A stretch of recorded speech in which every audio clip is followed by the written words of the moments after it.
We're really excited that everybody's here with us tonight. And thank you so much for taking the time. And thank you, Erin, also for agreeing to present and be our guinea pig. And so I'll leave it to you. You probably have a better introduction to what Farm Commons is and what you do for Farm Commons. And I'll let you get started on the presentation then after. Sure, absolutely. Well, thank you, Christy, and I'm delighted to be here tonight speaking on behalf of Farm Commons. I'll start with just saying a bit about Farm Commons' mission. We are a nonprofit organization that provides the proactive legal resources that sustainable farmers, or more specifically, ecologically and community-oriented farmers, need to be the stable, resilient foundation of a community-based food system.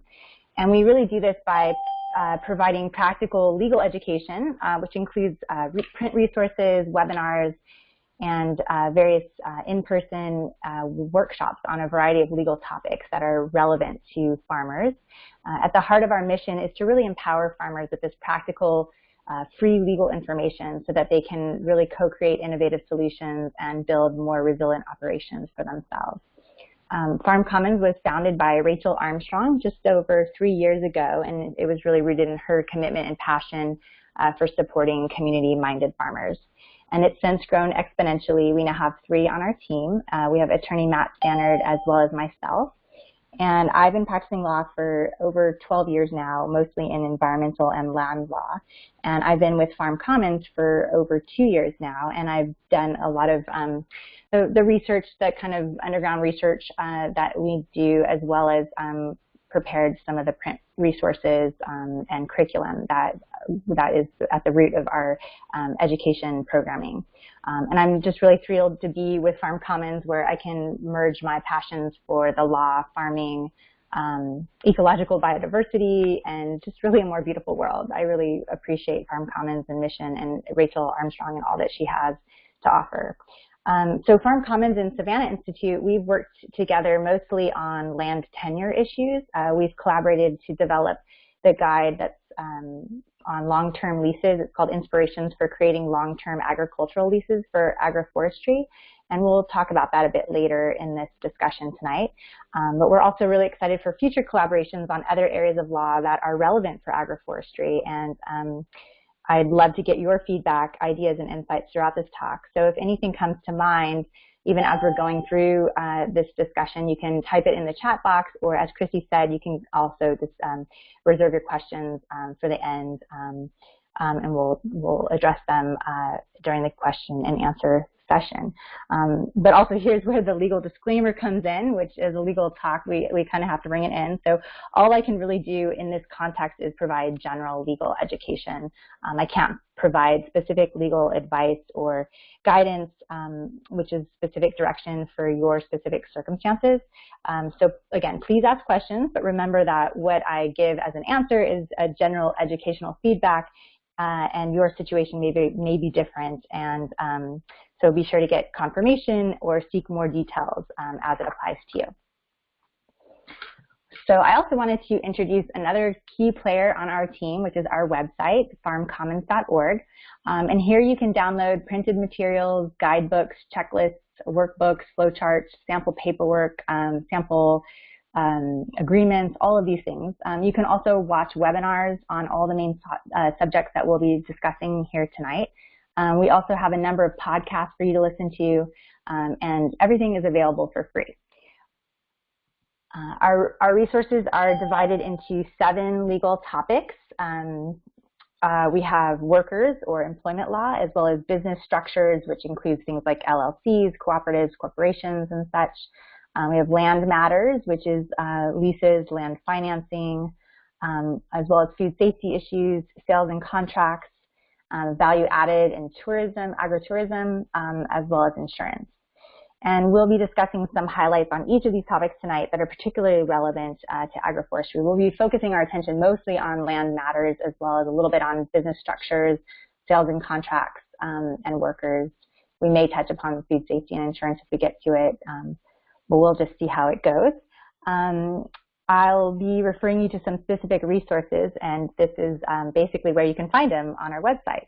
So you'll just want to click on the Resources tab at the top left corner of our website, and the topic areas will pop up for you to select. You can also use the search icon on the right corner if there's a specific issue or topic that you know you want to look into. And often when we present these sorts of workshops or we talk to farmers about farm law, they feel a bit overwhelmed with all the legal information and resources that we have to offer. And they often ask, where do I start? So for this, we have developed a quiz, which is also known as the Farm Law To-Do List. And this is a great way for you to see where you're at, where you might need to focus your attention. And based on your answers to the various quizzes on each of the topics, this online tool will suggest individualized action steps, which will include specific resources that it will suggest for you to look at. So I highly recommend that you start here, the My Farm To-Do List, and it'll be the first thing that you'll see when you go to farmcommons.org, so it's really easy to find. I also just wanted to point out, too, that before accessing anything on our website, including taking this quiz, the Farm Law To-Do List, you'll need to sign up for an account. We've set it up this way for two reasons, really. First is that the law is often changing, and we make changes to our documents and resources to keep them up to date and in line with the law.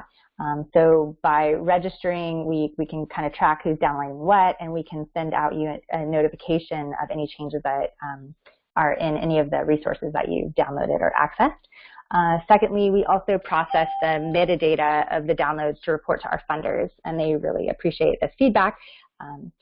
So it helps us for that as well. And we promise that we will not pass along or sell your personal data to anyone. And we also will not barrage you with a bunch of emails. So it's just for the purposes of keeping you up to date on any changes, as well as keeping our funders in.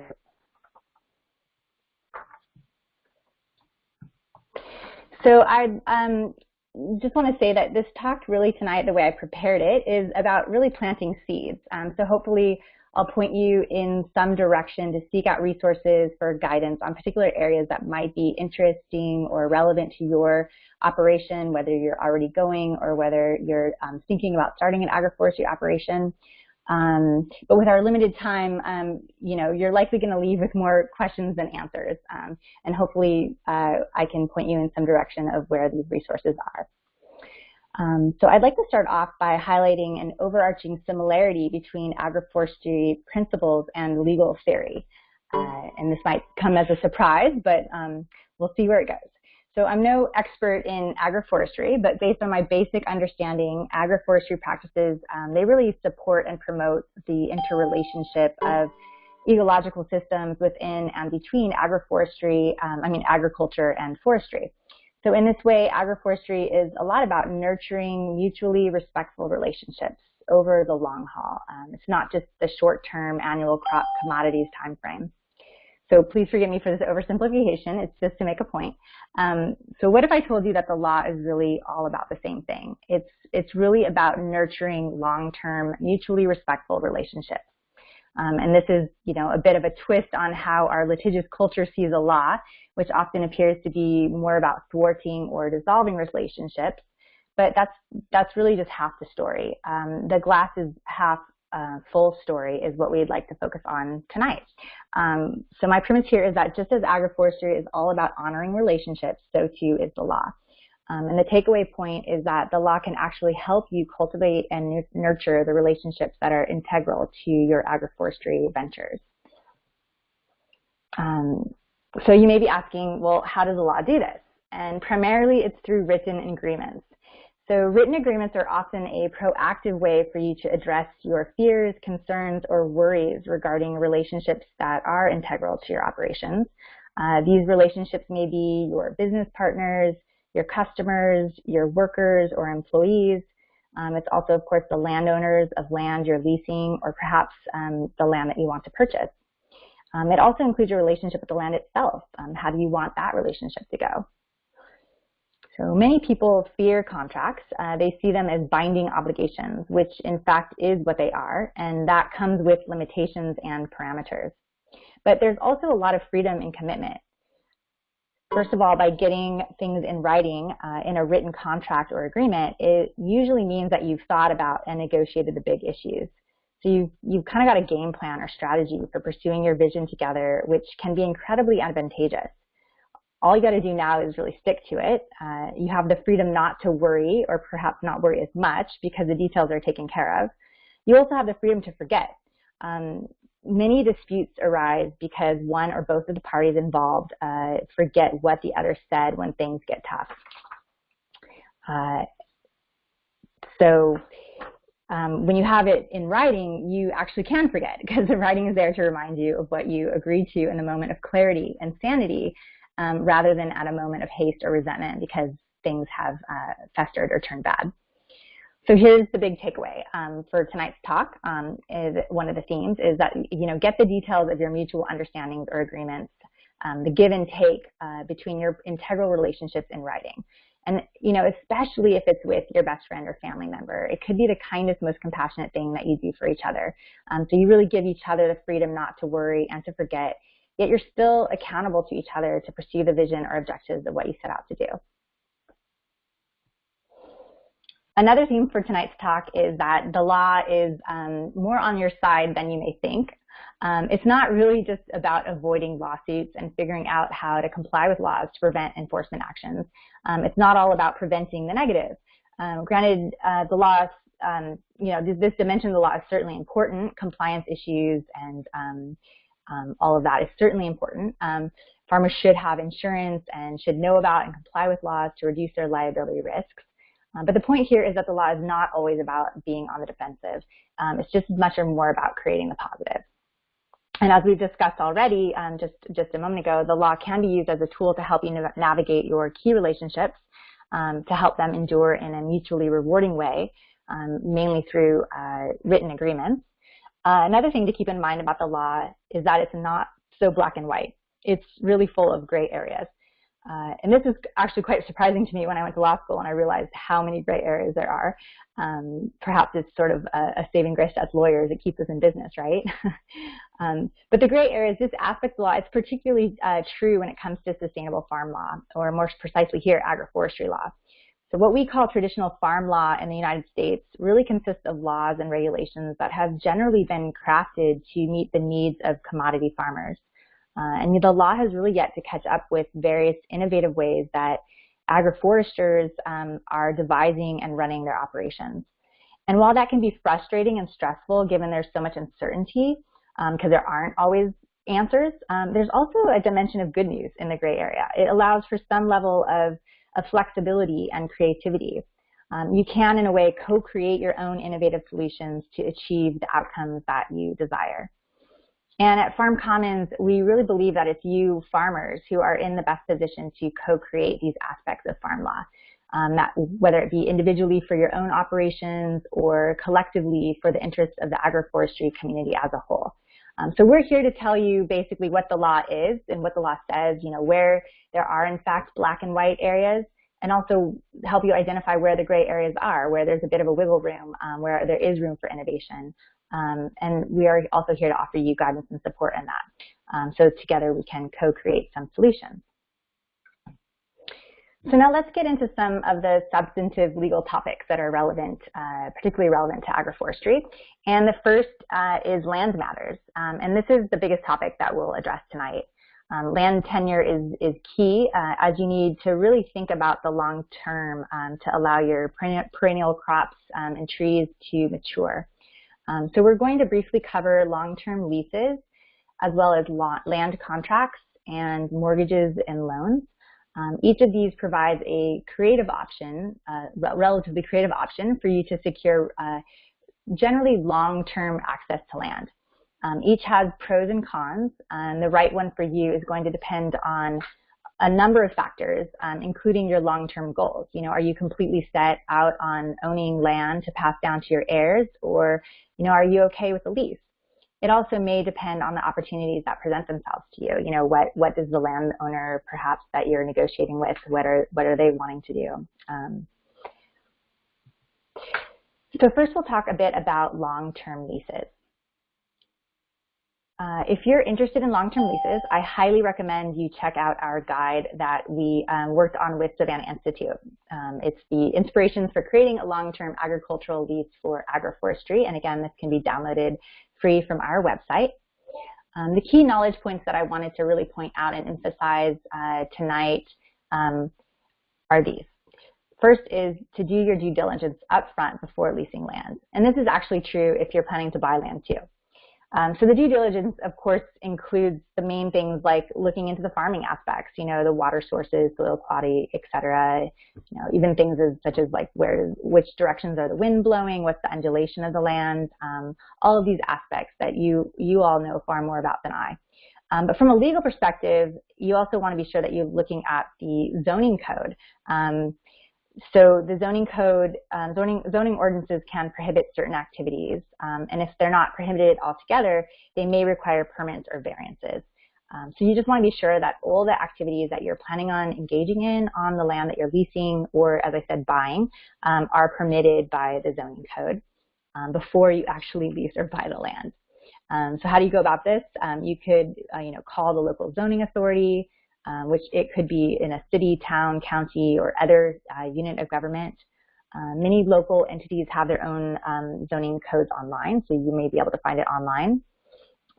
Other options may include, talking with a local attorney or asking a reference library for assistance. But you be sure you want to go through this due diligence process, and that's just a kind of a very general overview of what the due diligence is. You'll definitely want to go through that. Another big takeaway here is that you want to get your lease in writing, and we've already covered this one. The main reason why is that it will help promote an enduring, respectful relationship with the landowner, as well as the land. I also want to say that if the lease is for longer than a year, it's actually not really required by law, but it will not be enforced in a court if it's not in writing. So you basically need to get it in writing to protect your interests. But again, the primary reason is really about the relationship with the landowner and ensuring that this is an enduring and rewarding relationship for all the parties involved, because you've thought about and discussed and negotiated the tough issues up front and you've got a game plan. Finally, we want to encourage you not to use boilerplates or cut and paste from a lease template. And that's because the best lease for you is the one that addresses your specific circumstances. So our guide that we've created, it actually includes a checklist to walk you through some key issues that are highly relevant and of issue for a long-term lease. It also includes a sample agreement. But we just want to be sure that you craft a lease that is really unique to you versus just cutting and pasting from this or any other sample agreement. So now let's just talk a little bit about the content of a long-term lease. What needs to be in a lease? Well, this is going to be the basics, of course. Like in any lease, you're going to need the who, the parties involved, as well as where, a very precise description of the land, as well as when, what's the time frame, how long is the lease, and those sorts of things. But there are some really key issues that are particularly important for long-term leases, particularly in the context of agroforestry, that we really want to highlight. And I would say the biggest one is improvements. So improvements are considered permanent fixtures to the land. These can include your trees or perennial crops themselves, of course, depending on how established they are. They also, of course, could include the buildings, fences, hoop houses, and those sorts of things. These aspects add value and generally can't be removed from the land without permanent damage, and that's why they're considered improvements. So when you have a long-term lease, the main question that you're going to ask is, who really gets the value of these improvements at various stages of the lease? Is it a total windfall to the landlord? Basically, all of the work that you put in, does the landlord automatically get it? Or does the tenant somehow get some return for the value she brings to the land? And there are many ways that you can structure the lease arrangement to negotiate a fair and balanced deal. The point is here that you really need to think about this and decide up front. It's really going to depend on the arrangement, the landowner, the agroforester, various factors involved. But in essence, it comes down to this sort of question, in the end, who gets what? And remember, the lease, it can end early. either by the choice of the tenant, the choice of the landlord, or some other event, the lease can end earlier than the allotted time. Let's say that it's a 90-year lease and the landowner wants the tenant to leave after year 45. Who gets the value of all the work that the agroforester put into the land? All the trees, the perennial crops, and all of that, presuming it is adding value to the land, which is yet another question. But when dealing with improvements, the balance of fairness will often depend on who pays for the improvements up front. So the question then is, did the landlord pay for any of it? And if they did, then maybe that's how it's dealt with. So in our workbook, we provide various exercises and suggestions for determining how to handle improvements. And it's really far too detailed to get into tonight. I'll just throw out a couple of examples of sort of going about this process. One would be to offer a reduced rent price, and in return, the landowner gets the full value of any of the improvements. Another way would be that the land is appraised for the value without these improvements. So it's appraised for just the land without the sort of, say the trees and crops on the land. And any value that the land is sold above and beyond the land appraisal amount goes to the farmer tenant. So the farmer tenant is kind of reserving their rights to the improvements that they added to the land, which could include these trees and perennial crops. Again, these are just a couple ideas. The right answer is going to be specific to your situation, and many more details are available in the guide. So another key issue that I want to discuss for the long-term lease is communication, and this is really highly emphasized tonight, but it's really important, especially if it's a long-term lease. Communication is strongly correlated with positive lease relationships. The reality for a long-term lease is that circumstances might change. So how will you address them and adapt or pivot as they arise? It's generally better to be proactive than to let things fester. When you let things kind of go unspoken about, it's really ripe territory for grudges and ill will, which often leads to sort of a dissolving of the relationship. So the questions you might ask is, are you planning on holding regular meetings? Are there specific things that you'd like to discuss annually? Are there any types of decisions that definitely need discussion and agreement? The time and effort you put into cultivating and nurturing the relationship at the get-go can really pay off in the end. And the lease arrangement, the lease agreement actually provides you the opportunity to set the stage for ongoing and open communication.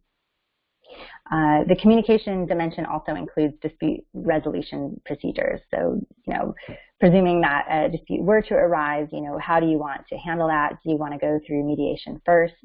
Do you want to go straight to court? I can say that from experience, it really is cheaper and better to go through mediation. But again, it's up to you to negotiate and decide. So some other considerations to think about in a long-term lease is that worst case scenario that most farmers who lease land often fear, and that's the question, what if the landlord dies, goes into bankruptcy, or sells the land? And the answer to this is that, generally speaking, as a default rule, the lease should, under most circumstances, be binding on the new landowner. So in other words, the lease should transfer over and you should be able to stay on the land. But to protect your interests, you should register the lease with your county land records office. And this office can go by various names. It could be the Register of Deeds, County Recorder's Office, the Deeds Registry, the County Clerk's Office. But basically, by recording the lease, you're formally letting anyone know publicly that you have a lease on the land. They're therefore on notice, and they'll have a hard time, avoiding the lease. Also, another consideration for long-term leases is that you should be sure to check your state-specific laws regarding long-term leases.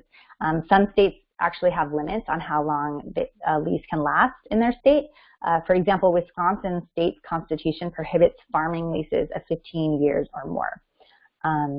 We have a state-by-state chart in our guide that lists these limitations, so you can look it up there. Another suggestion for long-term leases or any farming lease really is that if you plan to live on the property, it's a good idea to have a separate residential lease. Residential leases often have extra protections in terms of eviction processes and the standards that the house must be kept up to. And you can lose those protections if the lease is considered for a commercial purpose.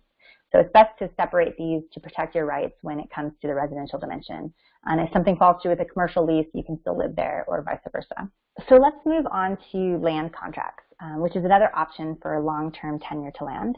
And I won't spend too much time here. We have a full guide on land contracts. So if this sparks an interest, definitely check that out. But a land contract is a form of seller financing that's similar to rent to own. The tenant or farmer would pay a monthly or regular installment for a period of time, and then at the end, the title would transfer or pass to the tenant or farmer. So you might, landowner might be particularly interested in this type of seller financing and willing to enter such an agreement. Ultimately can also be advantageous to the farmer because in the end, the farmer would have title to the land. But the tenant needs to be particularly careful here. The farmer needs to be particularly careful because there are strict penalties for missing a payment. It all depends on your state's law regarding land contracts. In many states, the landowner could actually evict the tenant from the land under a land contract simply by missing a single payment. And all the money that's been paid up until then goes to the landowner.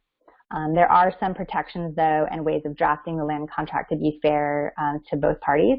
And so if the land contract option sounds interesting to you, or if there's a landowner who wants to enter a land contract with you, I just say be sure to read our guide on land contracts.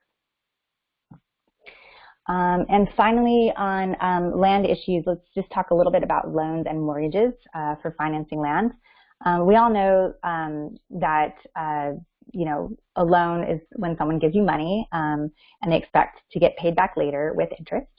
And often land is used as collateral, which gives the lender rights to land if you miss payments or default on the loan. And this is basically a mortgage. And all sorts of people and institutions can give loans. And there's actually quite a bit of flexibility in how you can structure them. So we just wanted to touch upon a few creative options. So one option that we often get asked is, can you pay your lender back in kind as a product or service? So let's say that you want to pay them in hazelnuts.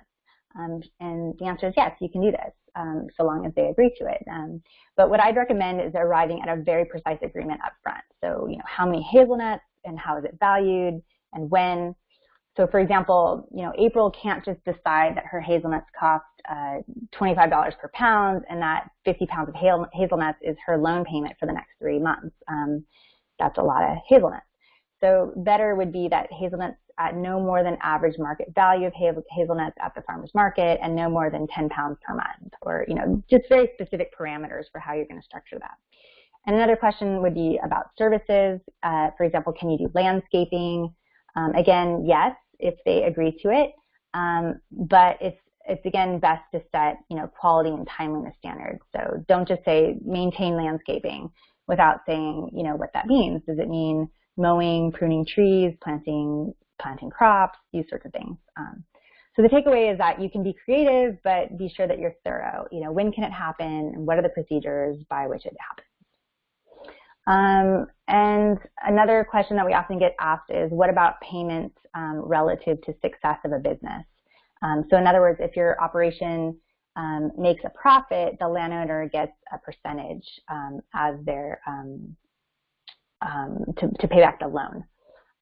This could be seen as an investment, equity financing. I'm sorry, just to not be confusing here. I meant to say that the lender gets a percentage of the profits of the operation. This could be seen as an investment or equity financing, and this might be considered a security and subject to securities laws.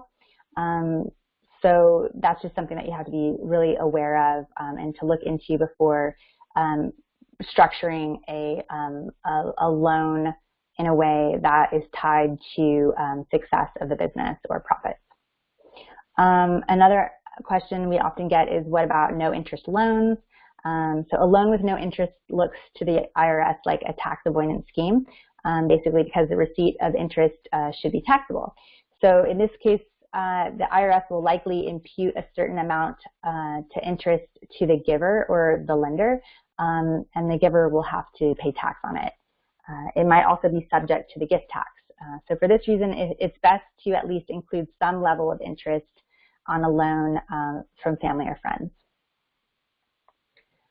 Okay, so as a recap, here's where to start on the issue of land matters. The first thing would be to complete the to-do list land matters quiz, as I mentioned at the onset of this talk, and it should give you some guidance on action points to take, including resources to look at. And if you know you're interested in long-term leases or land contracts, you can just go straight there by downloading these resources that I mentioned earlier on our website. So next, we're just briefly going to discuss business structures. We just wanted to hit a few points here. The first step, for business structures, are really choosing the business entity that's right for your operation. And again, it's going to depend on a number of factors. We have a couple of resources that can help you. First is the choosing a business entity flow chart. After answering a set of questions, it should point you to one or a few options that are best for you, which could include like an LLC, a corporation, S Corp, cooperative, nonprofit.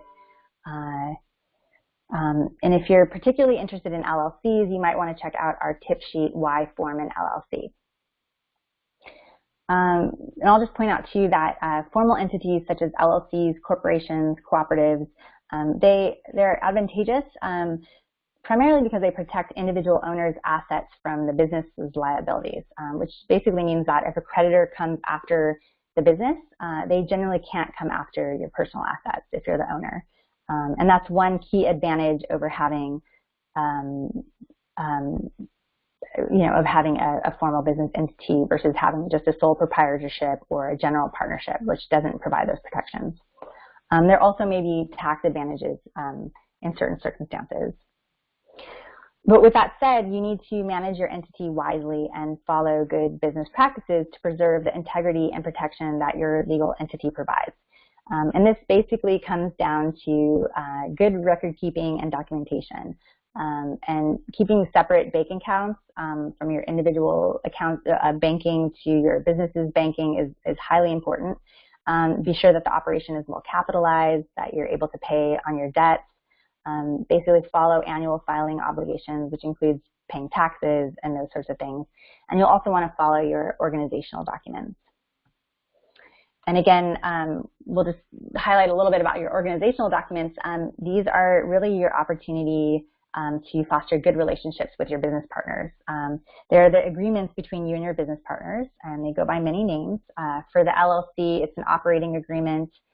For corporation, it's bylaws, and so on. These provide the opportunity for you and your business partners to decide on how big decisions get made, how profits and losses are distributed, what happens if someone leaves. And the more you talk about these big issues up front and set a game plan for them, then the less likely there'll be tension and the less likely that disputes will arise down the road.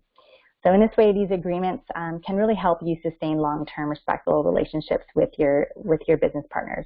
And they can also help you run your operation more effectively by setting up systems, procedures, and accountability. And we have sample operating agreements for LLCs as well as bylaws for corporations, along with checklists to help you navigate these issues. And they're all in our resource, which is called Farmer's Guide to Choosing a Business Entity. And these can be quite helpful when drafting such organizational documents for your operation. So to sum up here, for business entities, here's where you can start. You can start by completing the to-do list on our website for business structures quiz. You can also download the Farmer's Guide to Choosing a Business Entity, which has chapters on the main business entity. And I'll just have to say too, this guide is actually a book that's currently being published in print by the USDA SARE, and it should be available in the next month or so. But we'll also have it available online, so we'll be reloading updated versions on our website soon. So let's move on to sales. This is the opportunity to cultivate long-standing relationships with your customers, again, through sales agreements. So let's look at the underlying goal here. We have happy customers that buy a lot, pay their bills on time, and tell others about you. That's really the goal for most farmers when dealing with their customers.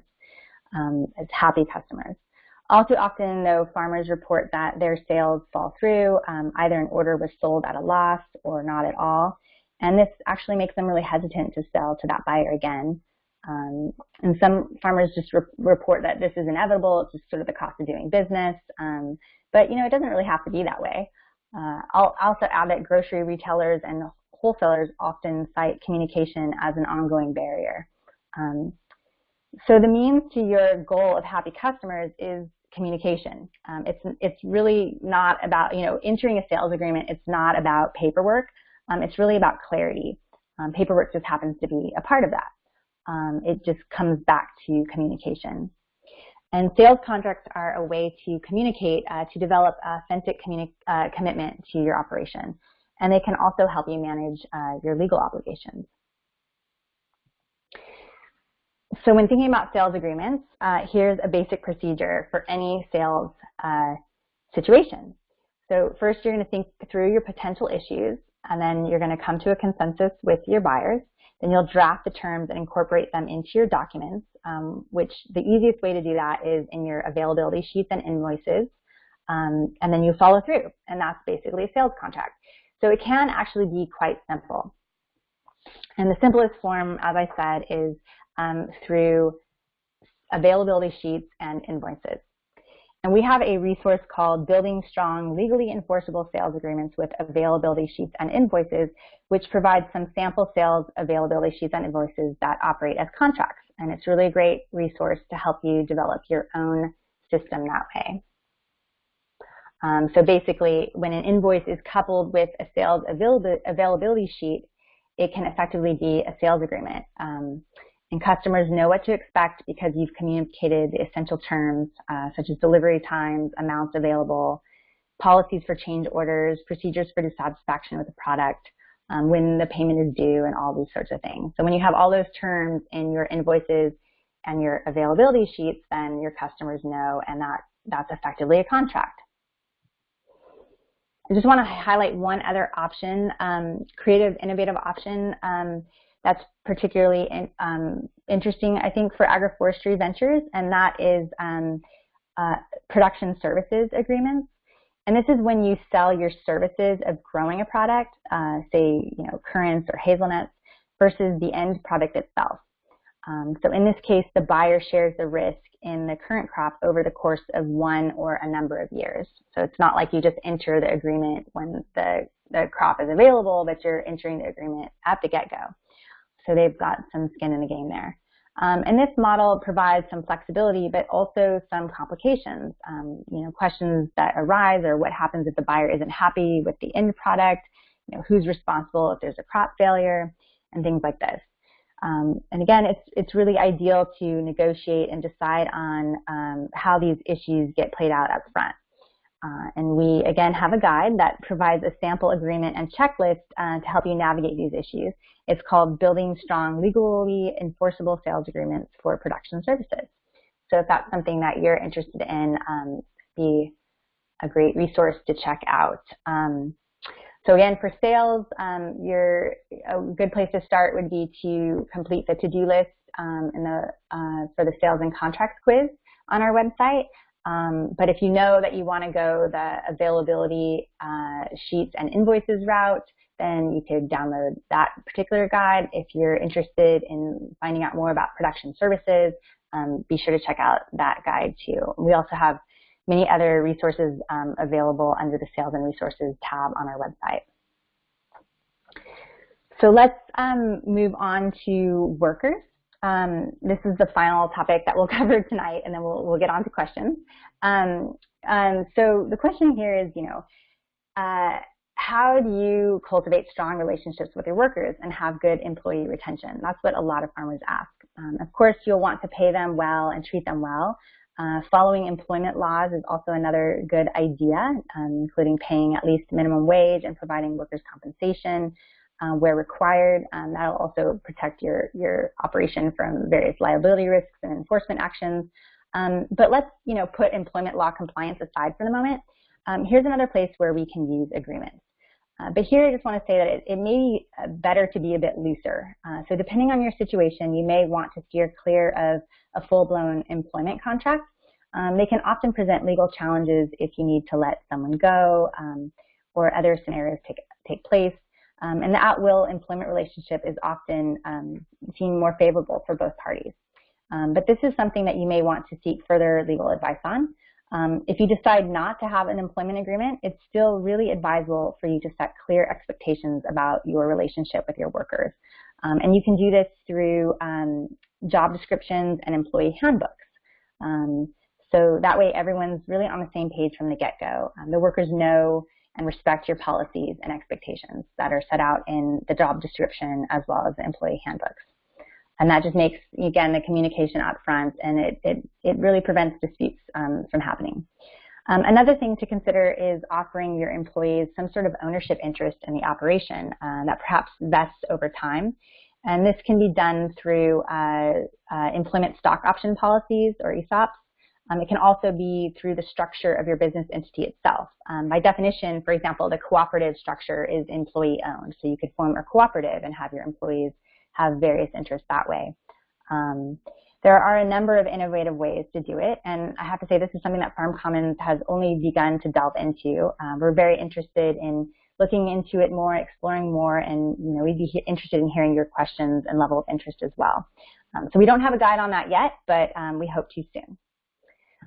So with that said, where do you start with workers? I have to say that most of our workers' resources are on the compliance range of compliance with employment laws, which is incredibly important. So I highly recommend that you take a look at that. The first step would be to complete the to-do list workers quiz and kind of just see where you're at with that. And then we also have a number of resources that you can look into. And I will also say that if you have interns or volunteers working on your operation, or you intend to, I highly recommend that you take a look at our guide classifying your workers, employees, interns, volunteers, or independent contractors. And for more information, for just general information on employment laws, you can download our guide, Farm Employment Law, Know the Basics and Make Them Work for You.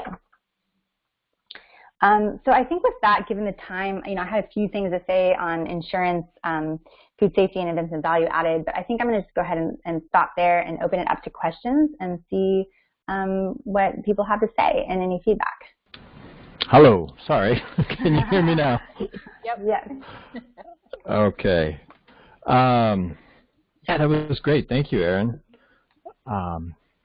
I was really interested in the sort of employee buy-in part of it, this, stock options and cooperatives and things. I'm having a little bit of a hard time wrapping my head around what a stock option in kind of a small farm might look like, or what model other farms might have done, because I feel like that's a really important part is employee buy-in, especially if you have people that are maybe not getting paid great because you can't, but still want to be part of the process. So I don't know if you know any specific examples or ways that has happened for small farms that maybe don't have stock options per se. Yeah, and that is a bit of a misnomer, because I think the stock option plan and the employee stock option policy would be very mostly relevant for a farm that was structured as a corporation, because there would be stock. But for example, a lot of farms are organized as an LLC, and you could for sure develop your operating agreement in a way that allows for some of the interest of members to have to be included as employees, and structure it in different ways that way. And then it's basically having a separate agreement. It doesn't have to be called a employee stock option policy, but it could be a policy in which the employees recognize that at a certain time, certain level of interest or percentage interest in the LLC would vest per se. So then they would have some stake in the entity. And again, I'm speaking very conceptually here. I haven't really looked into the extent that this is happening. Rachel and I are very interested in this. And so it's something that we're just sort of like starting to investigate, and I just wanted to throw it in here because I do realize that it's innovative and it's something that can really help sort of a sustainable, or just like help an operation sustain over the long haul, especially when there's startup phase and they may not be able to pay key workers a whole lot in terms of what they're worth. So right. But Great, the cooperative model is also an option. The cooperative model is, again, like I said, by definition, employee-owned, and you can have different tiers in a cooperative. So you could have, owners and employees. I mean, it wouldn't be necessarily owners, but it would be sort of like workers and farmers or something like this, so that you can have a hybrid cooperative. Okay. Cool. Thank you. Yeah, I'm curious to hear if other folks on the call tonight are interested in that too, because we're just trying to assess interest. Oftentimes, we try to assess interest first before, pulling together a full-on project. But to the extent that we get a lot of interest in something, that's when something manifests into a resource for us. So if people are interested, let us know. And if people don't have specific questions, but if they also have just particular feedback or insights or ideas or even knowledge, like if they have something to offer that perhaps I didn't cover that they would like to offer, we welcome that as well. Christy, I've got a question for you.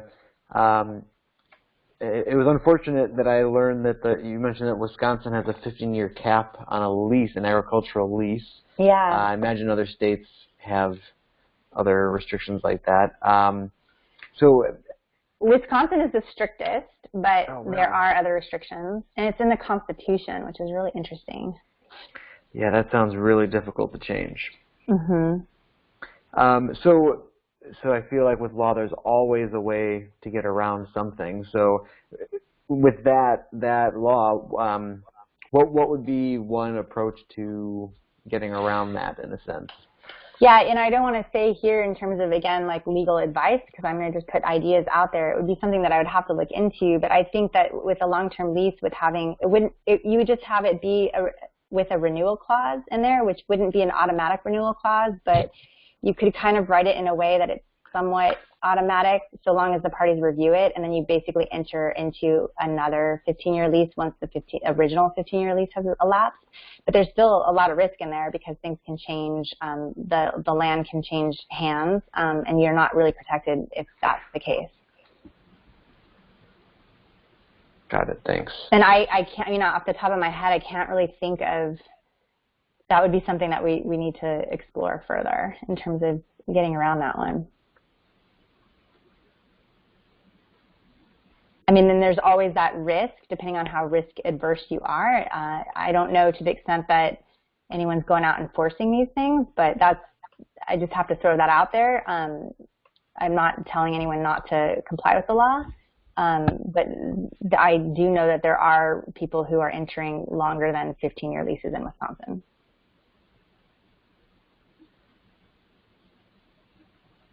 Christy, do you want to just remind people who are on phones what they have to press in order to let us know they have a question? Yeah, sure. So if you're joining us by phone, you can just hit *6. Or if you're online, you can click Q&A, the Q&A button from the toolbar, either in your browser or in the desktop app if you've downloaded that, if you're joining us with the desktop app. So it's *6 if you're on phone, or hitting the Q&A button if you're online with us. Or you could always add a question to the chat too, if you're online.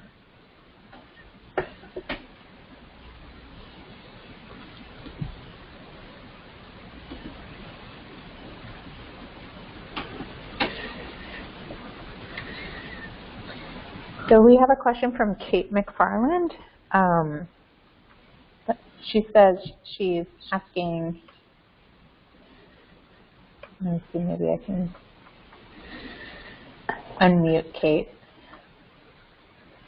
Hi, Kate. I just unmuted you. So if you want to ask your question, or I can read it too.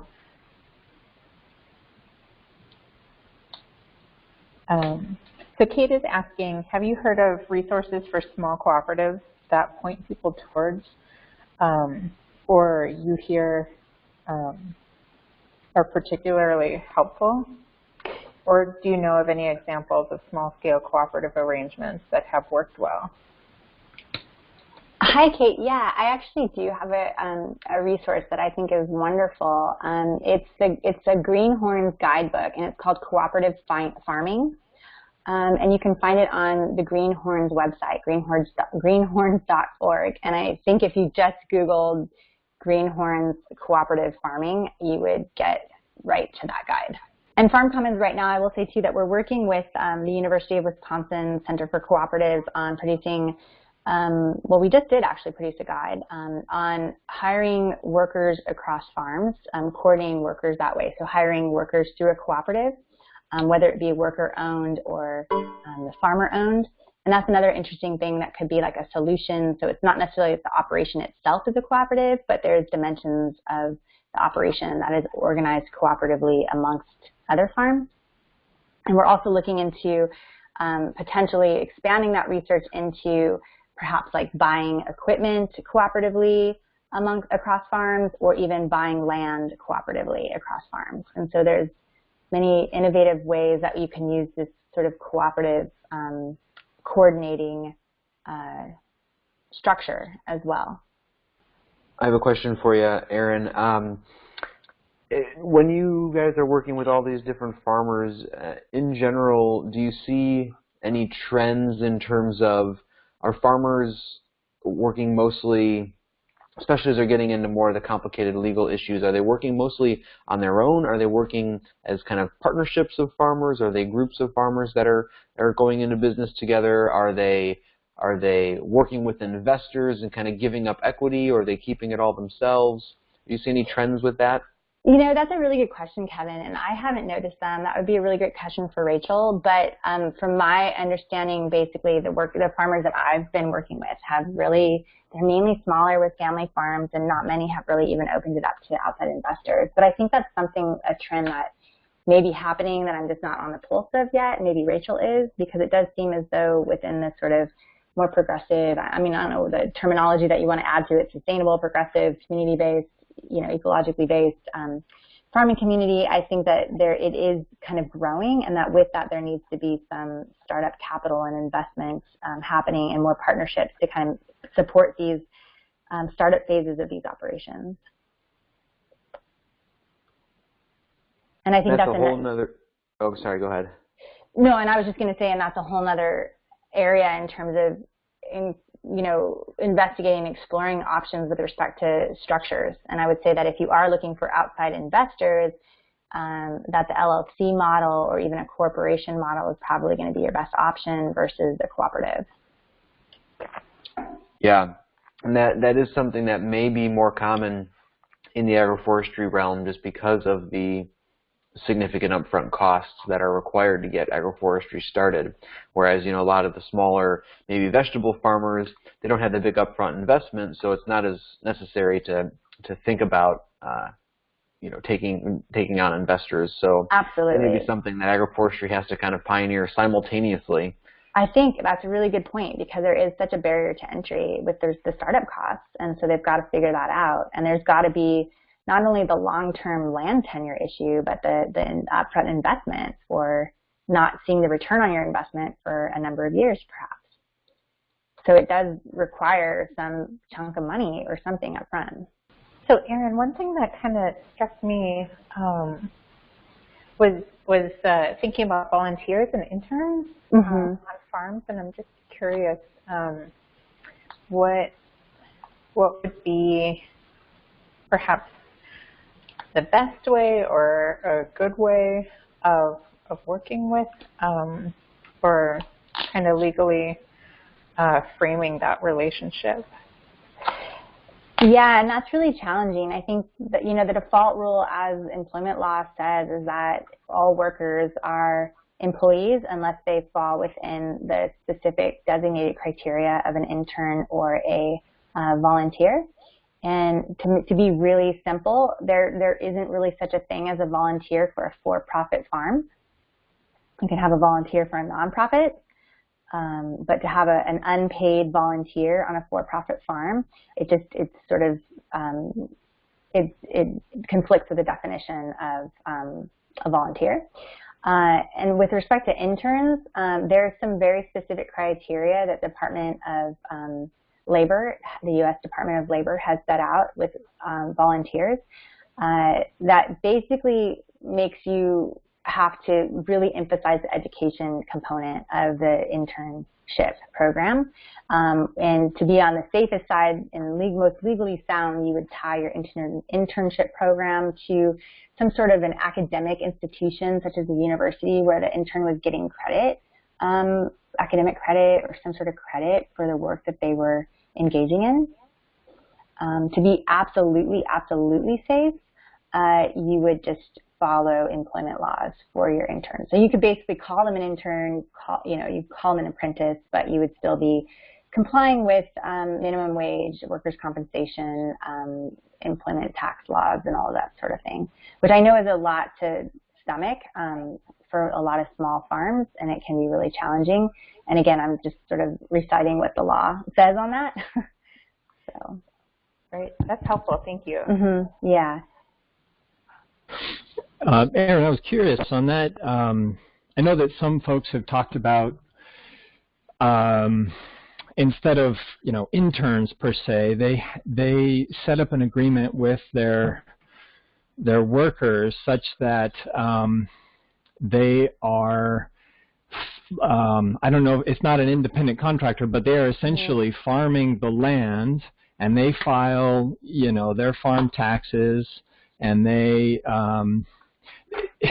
they set it up in such a way that there isn't a whole lot of monetary exchange going on. But for example, on paper, they're leasing the farmer's tractor, they're leasing the equipment, and then they are getting the profits from it. So it's essentially like a sublease, but I don't know if I'm explaining that well, but it gives people then at least what's touted is the people get a couple of years of filing taxes as a farmer, and so then they can go to a bank and that sort of thing. But then there's also more buy-in for the quote-unquote intern. They're not an intern because they have to, they have to make it work. Do you, any input on that?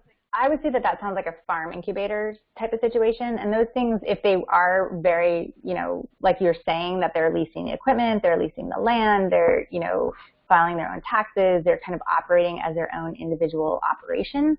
And they've got kind of all their legal ducks in a row, their I's dotted, T's crossed, and all of those sorts of things. And I would say that would be very legally sound, and that sort of thing is happening. And those, from what I know of, is like there are a lot of farm incubators that are operating in that way. And so there's a parcel of land, and there's maybe 10 farmers that are, they have each of their individual parcel, and they're basically leasing that plot. And that's very different than kind of a farm operation having an internship program where those interns are working for their operation, kind of doing their work. Great, thanks. I also wanted to just point out real quick, going back to our other conversation about investment, there is an interesting group called Propagate Ventures for our folks on the phone, a message, and they're looking for farms to invest in and also partners for investing. So, I don't know a whole lot about them. They're a fairly new group, but if you're interested in that, it might be something. PropagateVentures.com is their website. That sounds really interesting. Thank you for passing that along. And it seems very specific to agroforestry. Yeah. Which is along the lines of what you were saying, Kevin, probably because it's sort of a very specific to agroforestry, given the long-term nature of it and the startup costs. We're a little bit past 8 at this point, and so I think what I'm going to try anyways is taking it off the Q&A. I'm going to take it off the Q&A and then unmute everybody and see how this works. We're going to just try it out. And so if anybody has a question, kind of chime in and see if this helps at all. So I've just unmuted everybody unless you've muted yourself. Hello? Yeah. My name's Elle. I was kind of curious to hear what you were going to say about insurance. If you wanted to just maybe briefly talk a little bit about what you were planning on covering.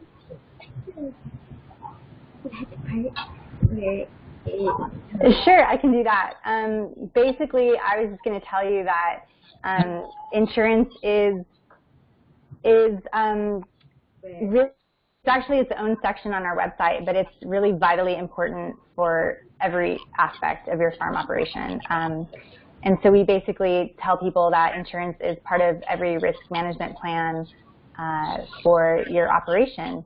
And it really kind of falls into these major buckets. One would be property damage, others would be injuries to people, which includes injuries to workers, injuries to yourself, and then injuries to others, which includes customers, guests, et cetera. And then also crop damage and livestock loss.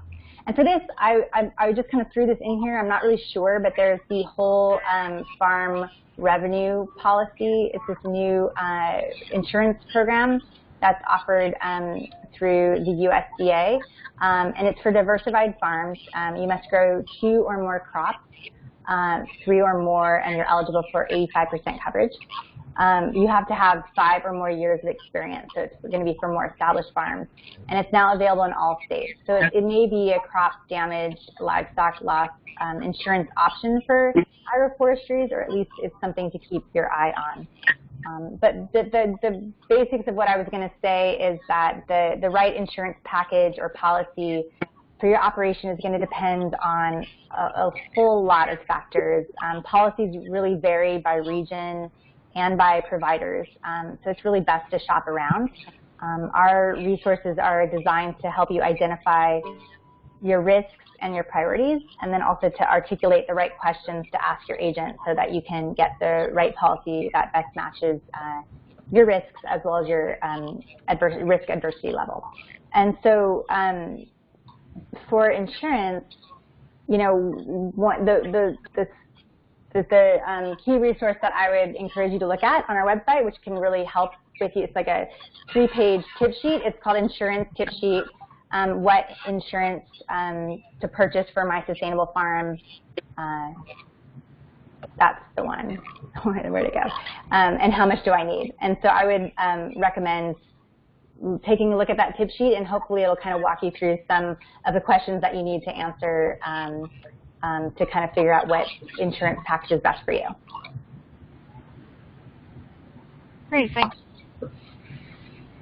Erin, I'm curious with that.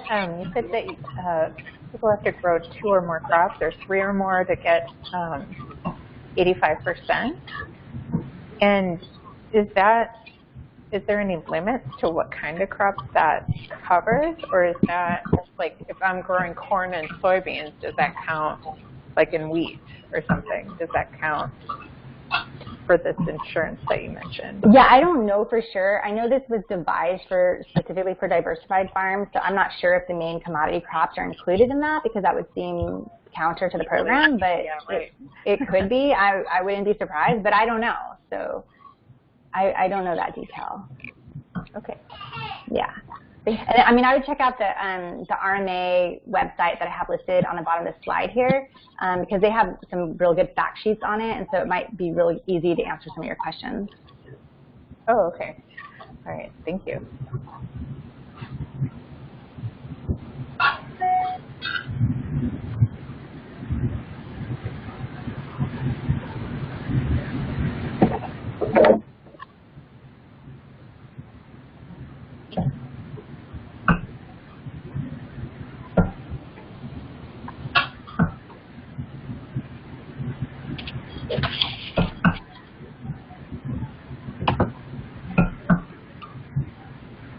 Kate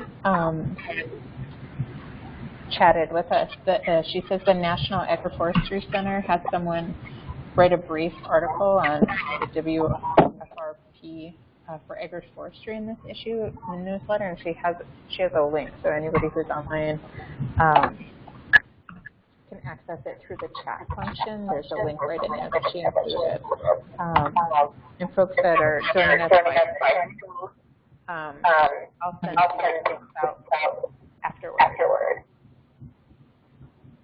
Thanks so much, Kate. If nobody has any other questions for Erin, I want to be respectful of everybody's time here tonight. Feel free to interrupt me if you do have some more questions for Erin. But I want to thank Erin again. Thank you so much for joining us and presenting and fielding some of our questions about farm law and agroforestry. So thanks so much for spending some time tonight with us. And I hope to see you back here again soon. So thank you again so much. Yeah, thanks everyone for joining us. And I'll be happy to share my slides with Christy so she can go ahead and forward those along to you as well.